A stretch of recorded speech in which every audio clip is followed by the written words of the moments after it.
All right, good morning everyone. Thank you for being here with us today. We appreciate you taking time out of your busy schedules. I'm Jacqueline Hamby with Midwest Agency Benefit Planners. So I'm here with my team, Kelsey and Molly, and this is sort of our first speaker event that we decided to kind of kick off in response to some of the questions that we get asked as an insurance broker. So I see a lot of new faces in the room, so just a little bit of background on us. Midwest Agency is a local insurance broker in O'Fallon, Missouri. So we do all sorts of insurance. We work with businesses and individuals. And our area of expertise is employee benefits. So we work with small businesses setting up their health insurance, dental, vision, life, disability, any benefit that they want to offer to employees, we can help administer.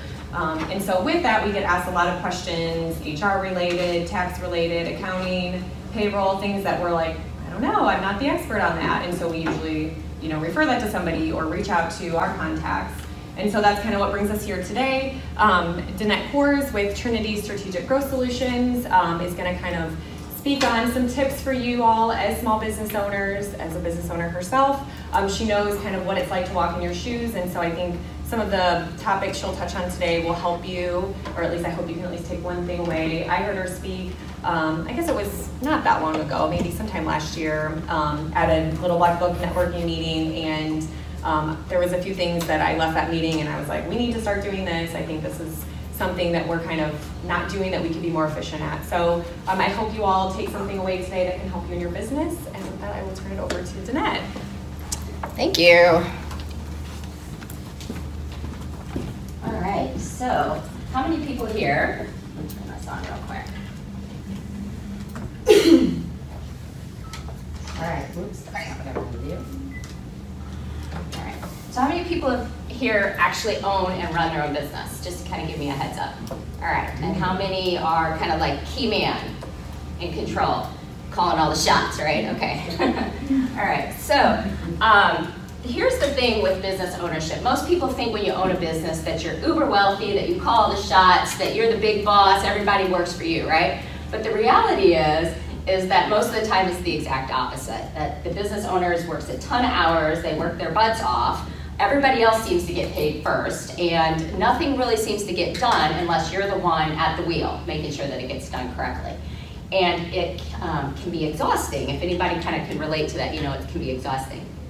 And what makes it even worse, and maybe some of you guys have heard this statistic before, but like 80 to 85% of new businesses fail within the first 5 years. So that's horrible. I mean, it's gut-wrenching to me because I think about all of that passion and energy and focus that's thrown out there by business owners when they try to start their business, and then it just kind of falls in. And I recently heard another stat that said of those businesses that make it past 5 years, half of those fail within the next 5 years. So it makes you wonder and ask yourself, why would anyone want to own their own business, right? Well, first of all, the answer is that you don't know what you don't know, right? So business entrepreneurs don't know that there's this super high failure rate, and they also don't know what the mistakes are that cause that failure, or that they're going to be part of that 85% that make those mistakes. The second reason is that business ownership does allow for that personal freedom and that wealth that everybody wants. The problem is that most business owners are experts at what they do and what their business does, but they're not experts in business growth. And so they don't realize that there is a formula to follow to get the results that they want, and that they need to follow that. So instead, what they end up doing is just working their butts off, working harder and faster and longer, trying to get the results they want. And I've seen this firsthand. My name is Danette Grau Kohrs. I am the founder and managing partner of Trinity Strategic Growth Solutions. I am the co-developer of a program called Build It to Grow, and I'm a growthologist, which basically means that I am passionate about and I love the study of business growth. But the thing that I'm most proud of is that I'm a third-generation entrepreneur. So I have a couple of fun pictures I want to show you guys. My grandparents owned a full retail bakery on Chippewa. So my mom recently found this picture. So that was in the 50s when he opened it up. So I have that on my screensaver now. I just think it's really, really cool. And then, so my dad used to bring me into the bakery when I was 9 years old. He dragged me out of bed at 5 in the morning. Now, if any of you guys know me, I am not a morning person. So I think he started me right there, because I'm up until like 3 or 4 a lot of times working, but I am not up at 5, ever, unless I absolutely have to. But I spent a lot of years in here playing and eating more than I did any work. But I got the beginnings of my entrepreneurial education at that point. And then when I was in high school, my dad left the family business. So that's a whole nother story, because family businesses are hard. And I'll just leave it at that. I'll have that conversation a whole nother time. But my dad left the family business and he bought his own bakery in Warson Woods. So this was a little article that the Warson Woods newspaper did, and took a snapshot of my family here. It's in black and white, so that gives you guys a little bit of a time stamp there, as well as the fact that my sisters, are holding their Cabbage Patch dolls there. So you guys can kind of guess. I'm this little short one up here in the middle right there. So, but as a third generation entrepreneur, I saw, or a third generation in growing up in a family business, I saw all the struggles and the victories and the successes and that my family, 2 generations, had as privately owned businesses.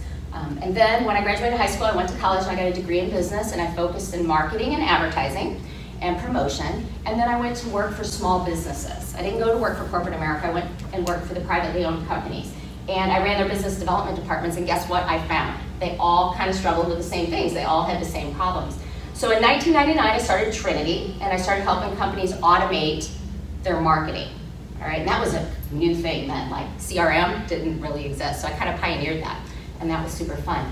And I also then, over the next couple of decades, invested in a couple of other businesses, and I really stepped back and I looked at what works and what doesn't, and kind of outlined a system and a formula for it. And then it kind of dawned on me, and I'm like, all entrepreneurs need to know this if they haven't figured it out already, because it would save them a lot of heartache. It would save them a decade or 2 of trial and error, figuring it out on their own. So I put that all together. So that's what I want to share with you guys today, is kind of the beginnings of that formula and what I've laid out. All right, so I'm going to jump in, and I've got 45 minutes, so we can get you guys out of here on time. I'll do the best that I can to go through that. But first, before I jump in, I want to let you guys know that the slides that I have available today, you can have them emailed to you. So if you just text the letters BI2, the number 2, G, to that cell number, 314-300-0378, it'll email it to you. Now, it's going to ask you for your email address if I don't already have that in my system, but it'll email it to you. It's a PDF form, so if you actually have a smart device with you and you pull it up, you'll be able to take notes as you go. All right, everybody got the number? I'll have it at the end too, again, if you guys need it, but BI2G, and that'll get you into the system, all right? So let's look at what an ideal business looks like, all right? First of all, it grows easily. It just seems to happen on its own. It doesn't seem like it takes a lot of effort and work and forcing it to happen. And then the second thing is that it doesn't have a lot of cash flow problems, right? There might be some if there's like some large capital investments, but basically there's enough revenue from sales to cover costs, and there's a cash reserve to cover any ebbs and flows or dips in revenue or increased expenses. And operations run very smoothly. Everybody kind of knows what they're supposed to do, and things happen on time without too many fires and things falling through the cracks. And it's controllable, which basically means you have a marketing engine that you can turn up if you want more business, but you can also turn it down if you want to slow things down if you have too much. Now, a lot of times people will say to me, well, how can you possibly have too much business? That can't be a problem. But it actually can, because I've seen more businesses fail from growing too quickly than from doing it in a controlled way. A couple of other things then, it's consistent, and the profits are increasing consistently, right? So the longer that the owner owns the business, the more wealthier that they become. And there's little or no direct involvement from that owner, which means that they can come and go as they please, and they're just kind of overseeing everything instead of being an integral part of day-to-day operations. And it's attractive to investors because of all of those things. When all those things are in place, investors are interested in that business, because investors don't want jobs, they want cash flow. And all of those things generate that cash flow. So therefore, when it's attractive to investors, it can be sold at a high premium price. All right? So that's ideal. That's what everybody thinks that their business is going to look like when they start the business, right? Why wouldn't you? That's what you want. But what's the reality of what businesses actually look like? Well, hey Mark, excuse me, I'm on the way to 3768. Kind of got hung up and raining out here. What is that? no idea. You always say expect unexpected technologies. That one I've never had experience before. So here's the brutal truth. 85%, as I said before, of businesses die or dive. They just don't succeed. They don't make it. 10% of them survive. So what does survive mean? That means they're keeping their head above water. They're making enough money that the owner's making a decent income, usually. But this is a situation where the owner is the heart of the business. They're kind of the hub. Everybody has to come to them to figure out what's going on. And the owner can't really step away. And the business can only grow as much as the owner is capable of doing, right? So that's the capacity of growth.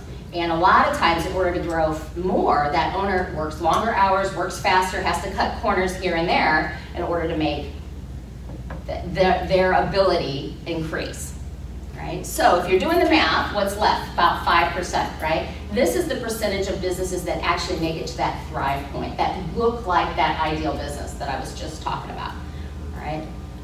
But, like I said, everybody kind of thinks they're gonna be at that 5% point, but what's the difference? Why is only 5% there? What's going on with the other 95%? Well, the biggest difference is that in those situations where businesses that don't survive, or they're just kind of keeping their heads above water, the owner is running the business versus being a growth-oriented business leader, being a visionary and kind of managing everything that's going on versus being an integral part of the day-to-day operations, being the business, being and delivering what they do. That's the biggest difference that's there. So there's two things that your job is. If you want to get to that thrive piece and have your business running in that, is to learn what you need to know to be a growth-oriented business leader, to run a growth-oriented company. You need to learn that, and then you need to take action, because knowledge without action is not worth anything at all. So you got to do something with that every single day, all right? It's just like exercising and working out. You can't go to the gym once a month. You can't pop the DVD in and watch them work out. You got to do it yourself, right, to get the results. So why aren't more successful? Why aren't more businesses successful? It sounds easy, just learn what you need to learn and then do it, right?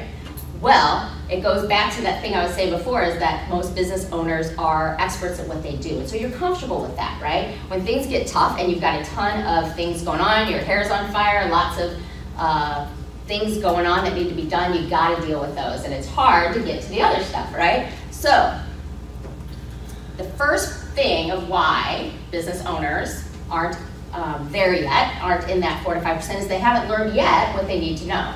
So there are only two ways to learn things: trial and error, and learn from someone else. So what do you guys think? How do entrepreneurs like to learn? Trial and error, that's right, because it's in our DNA, right? We're hard workers, we're tenacious, smarter than the average bear sometimes, right? So you can get in and you can figure stuff out, and you work hard until it's done, and that pays off a lot of times. But not so much when you're running a business, because a business needs, and we're going to look at this a little bit later, it needs a visionary, it needs a growth leader. And in a large corporation, that's a CEO, right? But in a small company, that position gets lost a lot. So trial and error is the way most entrepreneurs go. Learning from someone else, that's the mentor thing. And that's why mentors are so powerful. They always talk about mentors in all areas of your life. Kind of jumping on the coattails of someone else and riding that and expediting your learning, right? And more importantly, your results. It's not just about learning. So there are three things that kind of trip entrepreneurs up on this journey. And the first one is this thing called, information overload, right? There's so much information out there. And with the internet today, it's even worse, way worse. Now, I love the internet because I love to learn, right? So when I first graduated from college, right, the internet just came out. I'm like, oh my gosh, this would have been awesome when I was in school, right? You didn't have to go get the card catalog. You didn't have to drive to the library. This library was, I used to come here all the time before it got rebuilt, and you know, you had to go to the card catalog and find out where your books were. You didn't just to put in keywords and then have everything you need to know, and you could get kind of a minor little bachelor's degree in anything you wanted in just a few hours of Googling, right? So you got this information overload. Lots of binders, lots of information, but it's hard to discern, where do I start? Where does my business fit into this model? Where should I begin focusing? So when you have too much information, you do nothing, right? Or you try to do it all. And both of them are big mistakes, because you have to figure out where your time is best spent, because time is the most valuable resource and scarce resource for almost all entrepreneurs because you've got so much to do. I always get hot mouth when I do this. So I started bringing my own bottle of water. Smart. Yeah, part of my system. We're going to talk about system. All right, so the other one is this thing called failure to implement. Anybody know what that is all about? It means you know what you're supposed to do, but you never really get around to doing it, or you start, but you don't finish, right? So that is a big barrier as well. And that is another variable for entrepreneurs because entrepreneurs are by themselves a lot. They don't have a lot of accountability. They don't have anyone who's calling them out on not getting done what they said they needed to get done. And worse than that, no one really knows what you told yourself you're gonna do or what you think you need to do because you haven't really shared that with anyone. So you don't have anybody doing that. So this is really a big variable for entrepreneurs. So when I put together the Build It to Grow program, I took those 3 things into consideration. I took all of that information that's out there and I said, what's relevant for small business owners? Because if you're small versus middle market versus a corporation, it's a little bit different. So what's relevant, and then put it in a very strategic step-by-step order that leverages and builds on itself. Work on this first, then this, because you'll get more results and you'll get more profitability. And we're going to look at that in a little bit when we talk about the growth engine, which is what this little proprietary thing is right here. And then we added in a feature of accountability. So you're working with other growth-oriented business leaders to say, hey, what are you working on? This is what you should be working on. Did you get it done? And then you hang your head. You're like, no, but I promise I will. And then you get on it because you told somebody you would, and you know they're going to call you out on it because they care. So that's very powerful. So here's the first step. You want to build your business to be saleable or sellable, right? Now, a lot of times people say, well, I don't want to sell my business. I don't ever want to sell my business. I'm going to give it to my kids. Maybe that's their plan. But even if you do give it to your kids, you want to transition it. And you actually want to sell it to them. And that's a whole other conversation that I can have with you. You don't want to just give it to them. I spent 10 years working with a client in mergers and acquisitions. And one of the reasons I did that, I started working with them initially to automate their marketing and set up a database for them. But then I transitioned and actually started doing merger and acquisition work because she was adamant. She kept saying, you'll be really good at this, you're really good at this. I knew how to build a company organically, but I knew you could grow through acquisitions as well. And I didn't understand that, and I wanted to. So I said, all right, I'm gonna work with you and I'm gonna understand why do some companies sell for millions of dollars and the owner's set for life on this giant nest egg, and other owners close their doors after decades of hard work and have nothing to show for it. What's the difference? And worse, they close their doors and they've got all kinds of debt. And then they're working to pay that off. What's the difference? So I learned a ton from that. And that is really, really important. So as I looked at what makes a company saleable, it's basically what makes it valuable. So how do you do that? Well, you start with the end in mind, right? Where do you want to be? If you're going to sell it, what do you need to do to get there? What's it going to look like if you're going to sell it? Or if you're going to transition it to your children, what's it going to look like when that happens? But you have to start thinking of it as an investment, not a job, not a company, all right? That you also have to start thinking about profit, not revenues, not salary, not income, profit, because that's how investors look at it, is at your profit. That's what a business is for, is to generate profit, because you own the business. Even if you're working in the business, you still own it. And if you own a business, don't you want one that's going to be paying you profit and dividends? And if you should ever have to sell it, or someone wants to buy it from you, don't you want to get a premium price? So that's step number one, is really start thinking about it as an investment, as an income-producing asset that then is generating profits. And you'll start making decisions and doing things differently. And then finally, you have to shift from running that business to building it to be profitable and building it to grow. And that doesn't happen overnight. So that's why I like this little marathon graphic, or whatever you want to call it, because it takes some time, right? And it depends upon where you're at. So I just recently found this app on my phone called Couch to 5K. Anybody ever use that? So I haven't run for like a year and a half, and I'm like, I need to get my booty back out in the park and start running again. But I was also afraid, because if you go and run, you feel miserable and you're sore and you can't walk for a week. So I got that out. So it has you run for a block and then walk for a block and run for a block and walk for a block, and it's not too bad, and then you feel pretty good about yourself. And it's kind of the same thing with your business. You have to figure out where you're at and where to start, and then take baby steps. And if you're further along, you know, I could run 2 blocks instead of 1, but that's what you need to do. and getting there. So, a business that is saleable can be scaled, it's scalable, and it has predictable profit, all right? So you can see it coming, right? Part of that variable of understanding and seeing it coming is that you have the metrics in place. So one of the things early entrepreneurs don't always spend much time on is their metrics. Looking at their financials first of all, but there's other metrics besides financials, but financials are the first ones. And it's really a crystal ball. I always say, you know, have a crystal ball, know what's gonna happen in your business, and it comes down to your financials. So predictable profit. You know, if you talk to this many people, this many sales is gonna come. And if this many sales comes, this much profit's gonna hit your bottom line. You know your numbers. You know that if the sales aren't there, you know, you see the lack of profits coming before it ever hits your P&L, your profit and loss statement. It doesn't hit you when you do your tax return and go, we lost how much, right? Or we only made that much?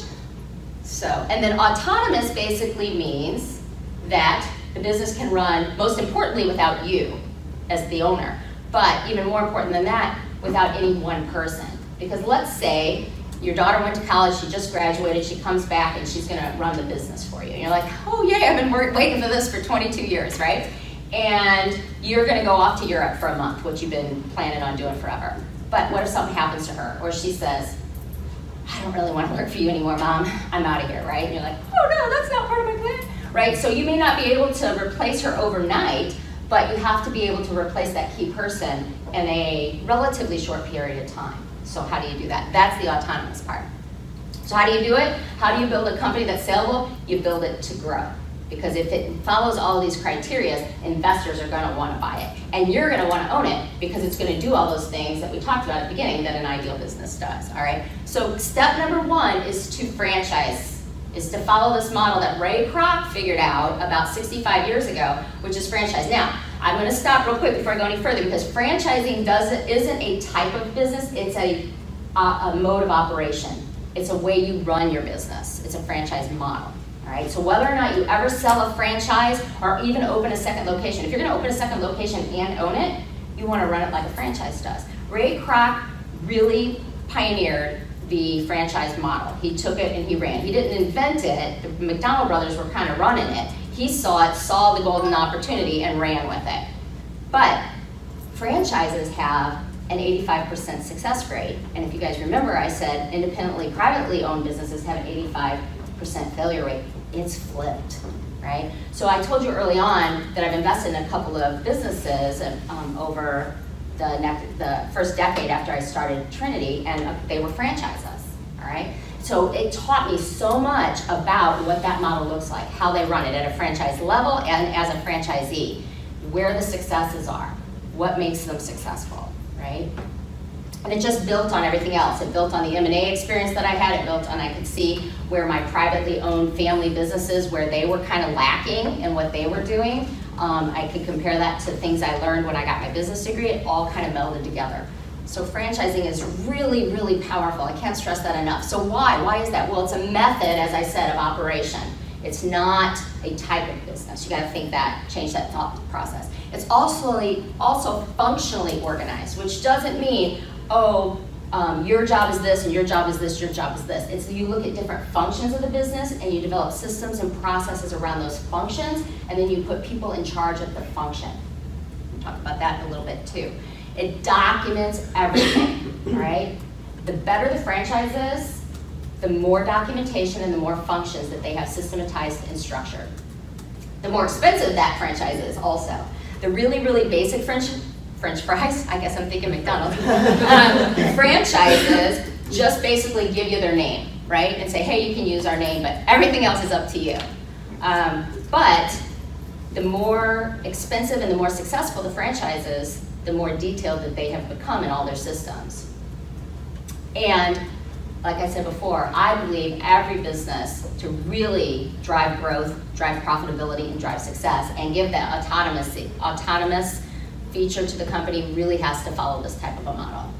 Anybody have any questions? You guys are so quiet. All right.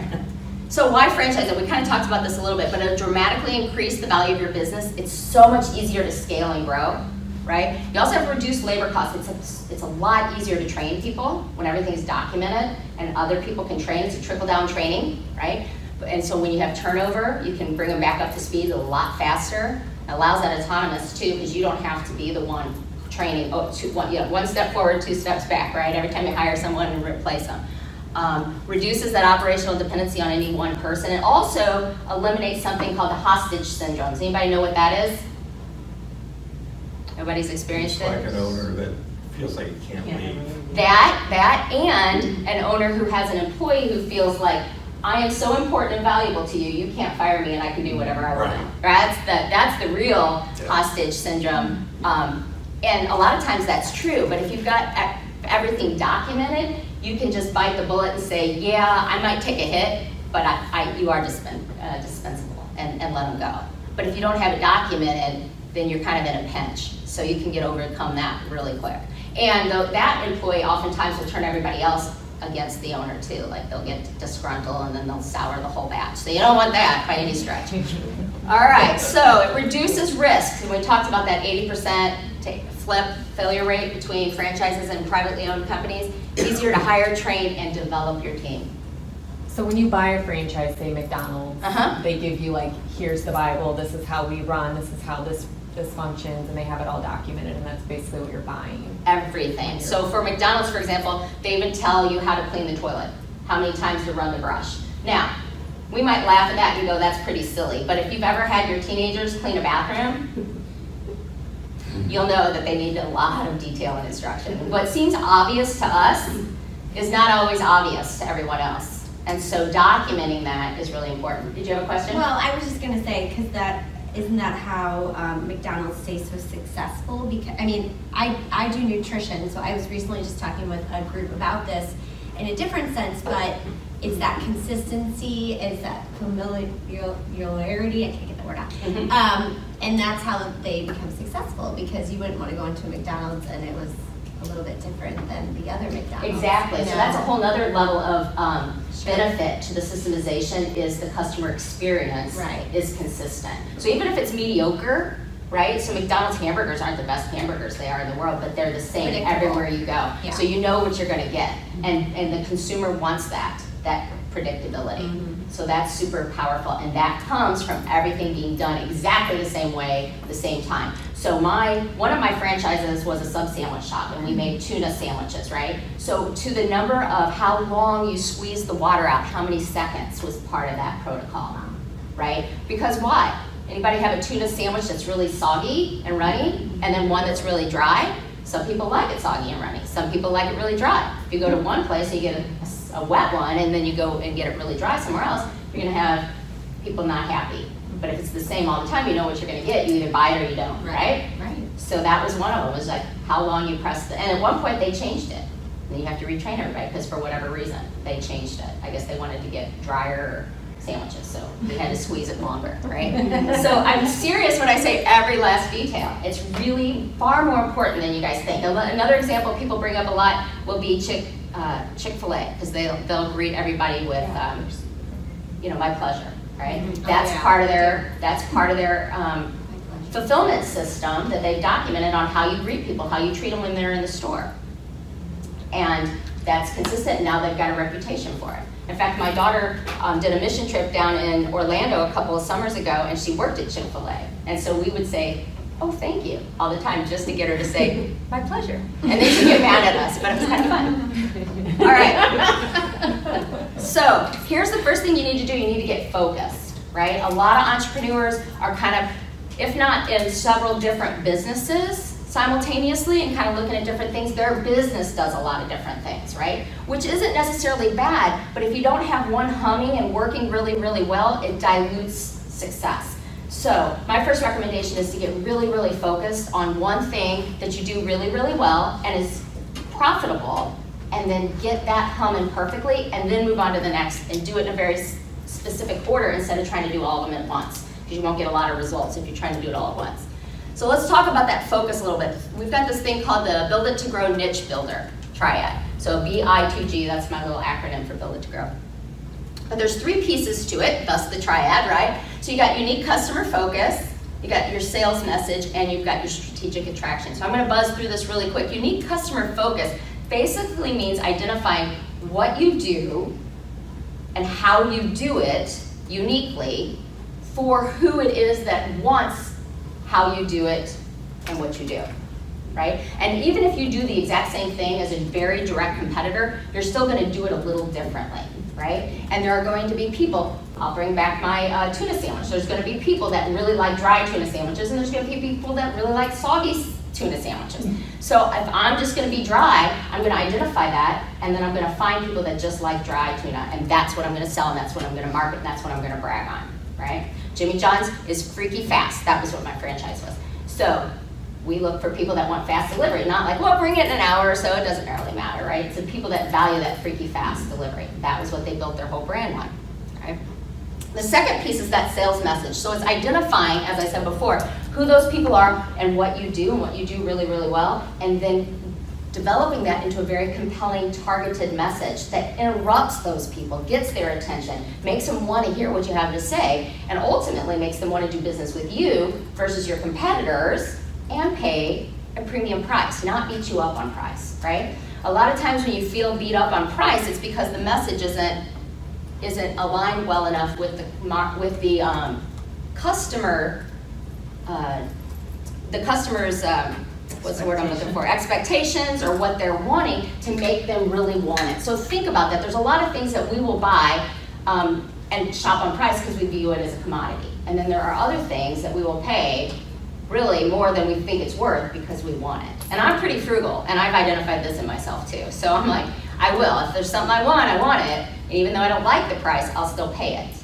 because I want it. And obviously I don't feel like I can get that somewhere else. And then the third piece of that is strategic attraction. So strategic attraction is not just going out there and marketing and getting lots of leads. It's really thinking through and outsmarting the marketplace and leveraging your marketing budget to get the most bang for your buck, get the most return on your marketing dollars, right? So it takes into consideration who are you going after, where are they at, what do I need to say to them to get their attention in that place? And dominating that space and making sure it's small and being there all the time versus using a shotgun approach where you just try to be everywhere all the place and see what spaghetti hits the wall, right? So that's what the triad is all about. So that's getting focused. Now, I'm going to go through one other concept. I've got 20 minutes left, so I'm going to do my best because I could talk for an hour on this, but it's the business growth engine. But before I do that, I kind of want to go through a little business 101 and go through those functions because we were talking about franchises being a functional, designed functionally. So there are 8 functions in every single business, and this is what they are right here. Oh, I hit the wrong thing, but that's all right. Here's what they are right here. Attraction, planning, conversion, team development, fulfillment, operations or back office things, customer development, and then, I went really far ahead, and then finance and asset protection, all right? So notice the center of that is the vision and the leadership. That's missing in so many small, early stage businesses because the owner starts the business and jumps right in here under fulfillment and starts delivering and then starts to sell or sales. Starts to sell a little bit to get more opportunities to fulfill and they spend all their time right here, right? And maybe some attraction because you gotta get some leads in order to do that. So that's where, so all these others are kind of missed, right? But this never, ever gets much attention. And this is really the key to that growth and that thriving business, vision and leadership and planning, right? So you see those strategic plannings in there? Planning up on top, all right. So there are 4 of these that sustain growth, which basically means it's a foundation. So when the growth comes, you don't implode. I have worked with so many companies that just want to drive more business in the door, but what I saw when I got in there is that they didn't have the foundation for that. So new business would come in the front door and then go out the back door screaming, right? Never to return again. That doesn't drive long-term success by any means, but it certainly doesn't drive profitability. So you want to make sure that that's all in place. You want to have that set up before you drive the growth. Then you can look at the next 4 growth engine functions, which is attraction, conversion, fulfillment, and then customer development. Those drive the growth, and you get those into play and working together. Those 4 then make up the growth engine. So I use that analogy, an engine, because an engine has a whole bunch of components. And I'm not going to pretend I'm a car person and understand how cars work. But I do know you've got fuel and you've got the ignition and some cooling systems and a dashboard, which is really important to tell you if you're going to run out of gas. Although my car now will tell me how many miles I have left. So that really helps a lot because I don't run out of gas much anymore. I'm like, ooh, I got 4 miles left. Can I get to the next QT? I think I can. All right, but all these components have to work individually, but they also have to work together, right? And if one component goes out, the whole engine stops most of the time, or you hope it does because it can do more damage. And a business is very much the same way. You have all these components, they all have to work individually, but they all have to work together. And the better each of the component works, the better the engine runs as well.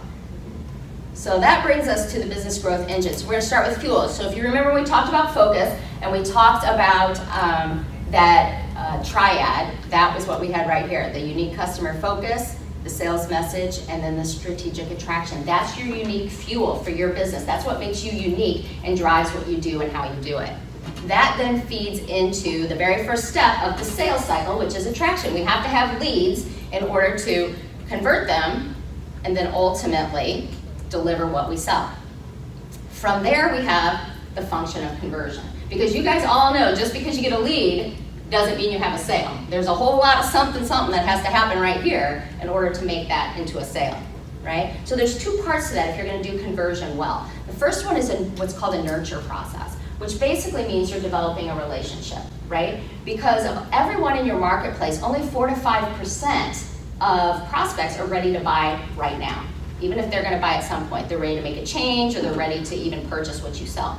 So what are you gonna do with the other 95% of those? That's where nurture comes into play. Developing relationships, educating them on what your marketplace does, why they would want to buy what you sell, and preferably buy from you, what makes you unique and better than your competitors. That's what you do in nurture. When they raise their hand and they say, oh, I'm interested, I think I might want to buy what I sell, then your sales process kicks in. And despite popular belief, the sales process isn't the most important piece of it, right? It's this nurture relationship development. And when they decide that they're not ready to buy right now, instead of kicking them to the curb and saying, enough with you, I've got more important things to do, I gotta go find myself a sale. If you have this nurture process in place, you can use that, and if you've got it set up to automate, it doesn't take sales skills, sales staff, which is expensive, so you really wanna use something like this to just stay in touch and build a relationship and educate them. So, but this is what I call closed loop conversion, because you can see it goes back and forth, they never fall out. Right? So you generate 100 leads, let's say it costs you $1,000 to generate 100 leads, right? And you keep them in here, let's say your normal conversion rate, if you're just doing this, is 3%. I'm gonna do 5% for easy math, so I don't have to think math while I'm also thinking through all this. So 5%. Well, if I develop a nurture and a closed loop conversion, and over time I can close 20% or 20 of those 100 leads, now I've gotten a much better ROI on my $1,000 over time, right?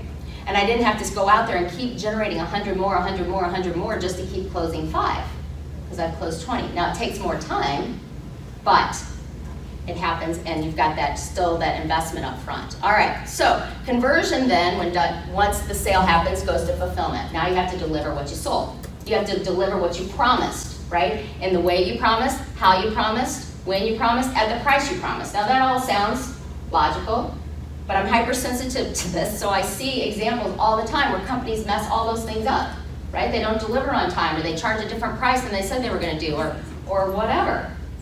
So that's part of fulfillment. You also have to make sure that it is priced to be profitable. And we talked about metrics a little bit before, and understanding your financials. A lot of times, early stage entrepreneurs and business owners don't know all the expenses involved in delivering what they do.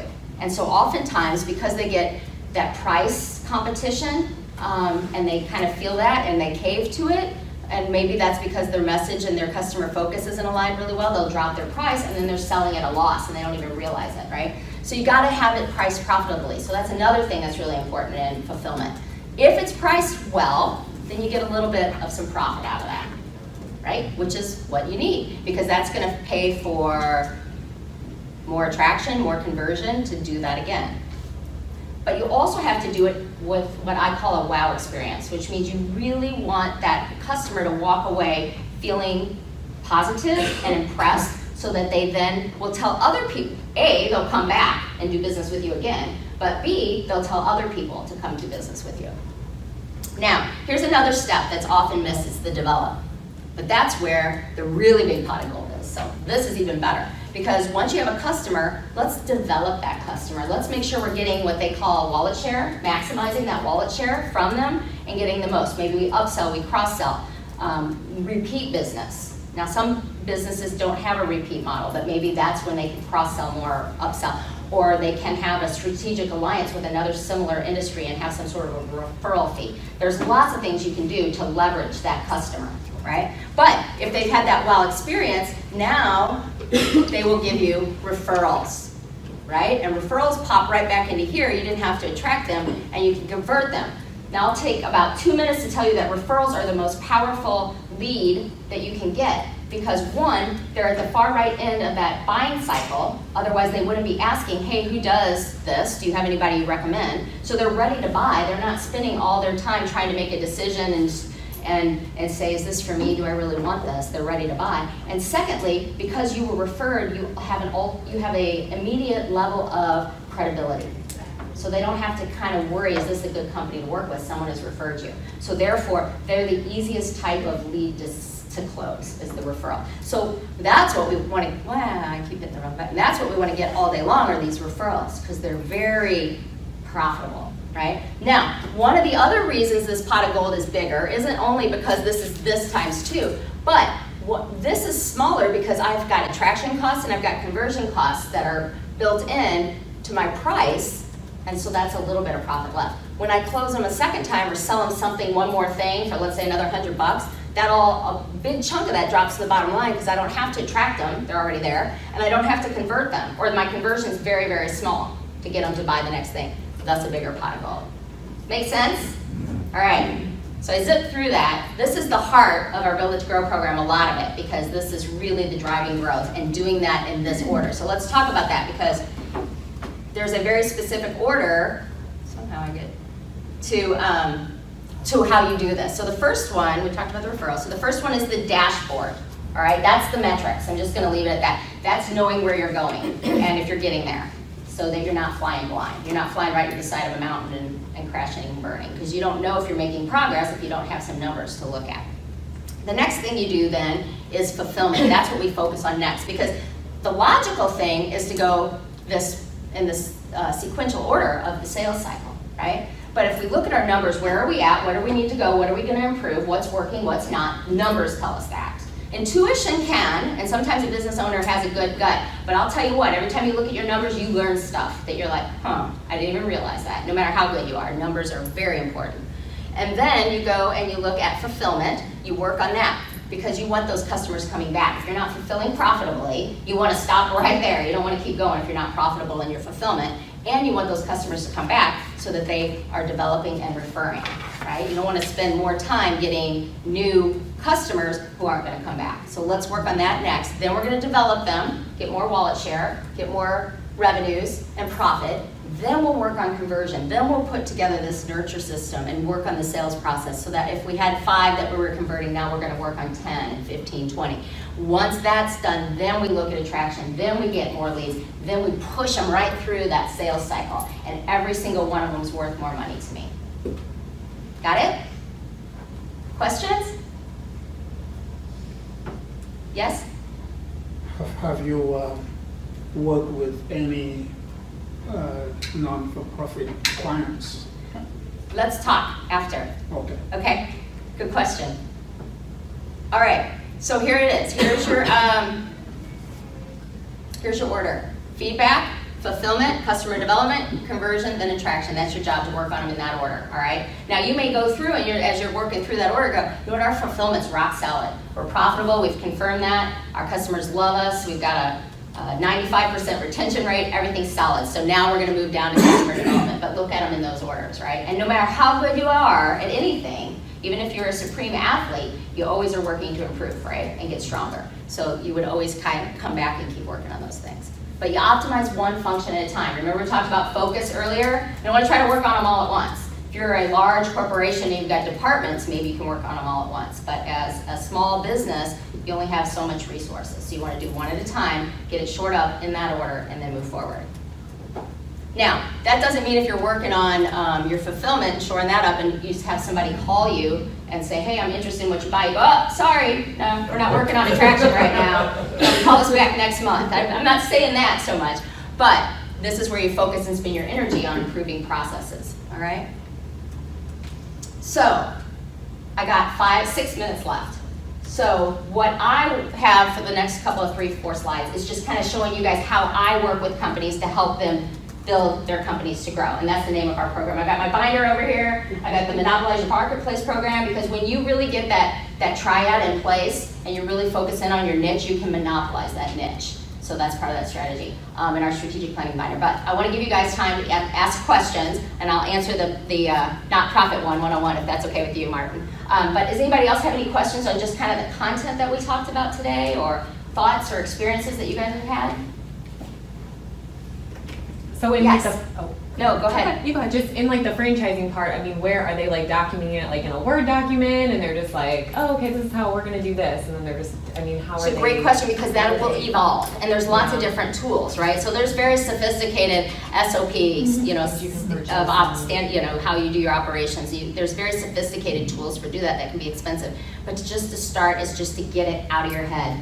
That's where almost all entrepreneurs have all of their systems and processes are right up here, right? Which is very limiting, because everyone has to come to you. You are the centralized computer system. You are the operating manual, right? So of course you can't get away. Of course they won't leave you alone. Of course they call all the time and email you constantly. Because even if they're learning, you don't learn things instantly. So you have to come back and do it. So you want to leverage yourself, is first of all. You want to get it out of your head, get it just written down. I don't care if it's chicken scratches on a piece of paper and then you end up typing it up, or just scan it.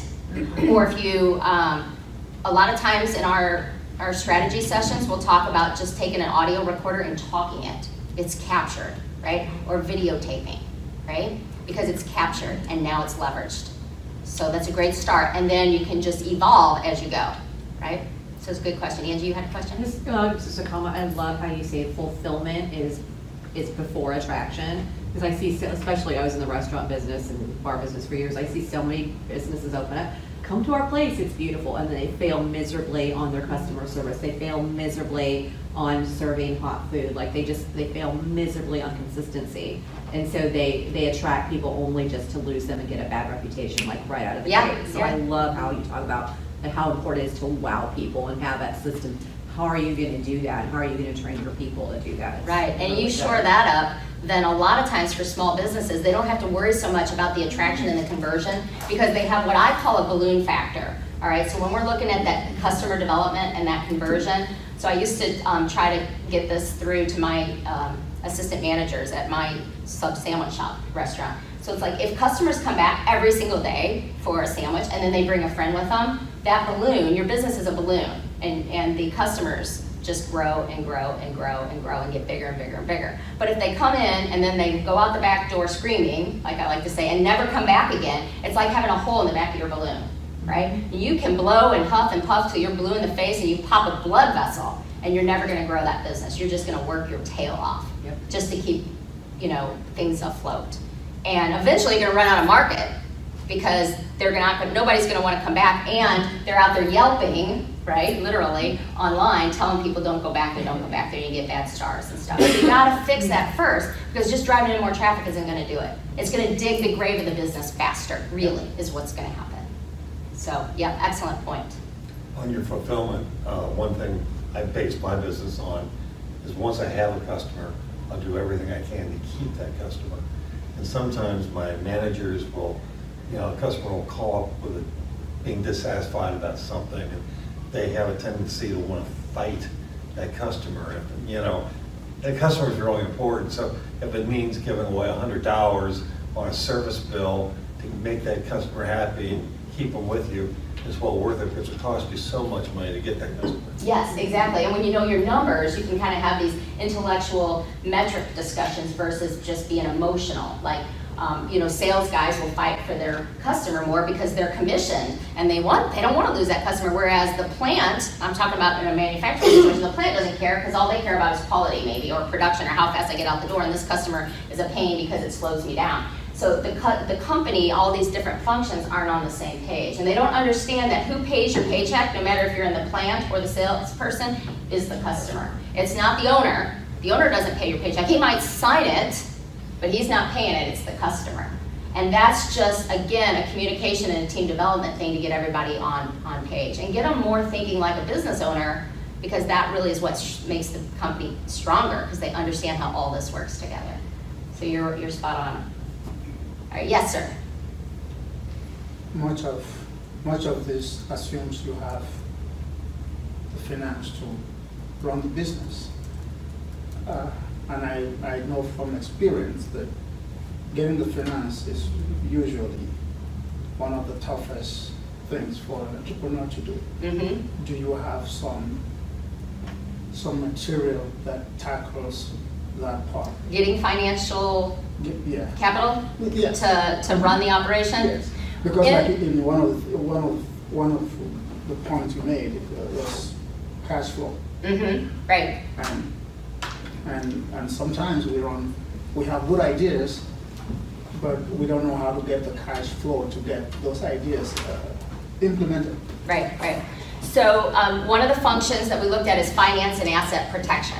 Okay. So we would talk about that a little bit. I can tell you that in the Build It to Grow program, we don't, at the entry level, don't dig into getting capital, whether it's through an angel investor or through a bank or through a loan or anything like that. But that isn't something that we couldn't brainstorm about, because the way, let me jump through this real quick and just guys kind of show you. So the next step, if you're here, is to get to that thriving point is just to stay the course. You can do nothing, stay status quo, or you can do something different, and that comes back to either through trial and error or having someone else teach you and learn from someone else. So trial and error is by far, as I said before, the best way to learn anything, but it's expensive. And you've got this big thing called time that works against you, because most entrepreneurs throw in the towel because they give up out of frustration, exhaustion, spouse support a lot of times will be a big deterrent. So trial and error is the best if you've got the time and the money to do it, or you learn from someone else. So that's why we put the Build It to Grow program together. It's focused, I went through these before, it's step by step, and it has the accountability. So this is why I wanted to jump into this. In the program, we have one membership level where we meet on a monthly basis with a group of growth-oriented entrepreneurs talking through what we're working on, what's going on, get stuff done, and we strategize about that. And you've got people that have all kinds of experience at all different levels. So this gentleman here may have secured angel investors or gotten loans, and he can give you, or maybe he's in the banking industry, and so he can give you lots of tips, you know, and I can share my experience over 30 or 40 decades and tell you guys what You're not 40 years old. I'm 50, sir. He said 40 or 50 decades. 40 decades. Well, I said 30 since I graduated college. I think you're 40 years old. 40 decades of entrepreneurial experience. Only if you go back to the fact that my dad drug me in at 10 when I was 10. I've got 40 years under my belt. But 30 since I graduated college, for sure. But you can pretend I'm not 40. I'll love you for that one. So we meet as a group and talk through some of those things so we can flush it out, all right? And then in that program, we have the content and the videos. Like when we first developed the program, I would present all the education in a workshop live format like this, and we would sit here and brainstorm. And actually, Tiffany participated in the entire program. She's a veteran she did the mastery program for 4 years too, so she can attest to that. But now we've made it all into videos, so it's online. So you can watch that on your own time, and then when we meet as a group, we spend more time collaborating and getting things done. Community-based, there's 15 modules, and it's organized. We work on creating that growth engine, and we work on systems and strategy and metrics. That's what we focus on primarily to get started. Once you've got all those humming and in place, then we can dig in deeper to things of other levels, and you drive growth. All right, so I want to zip forward here because I told you guys that cell number would be up here again. If you text BI2G to that cell number there, 314-300-0378, then you'll get PDFs of the slides, so that'll be good then. We are launching our next Build It to Grow program in October, so if you guys want some information about it, I zipped through this really fast, I can email it to you. Once you get that BI2G into the system, then send the word more, just text the word more to that same number, and that'll just let me know you want some information, and I'll email it to you, okay?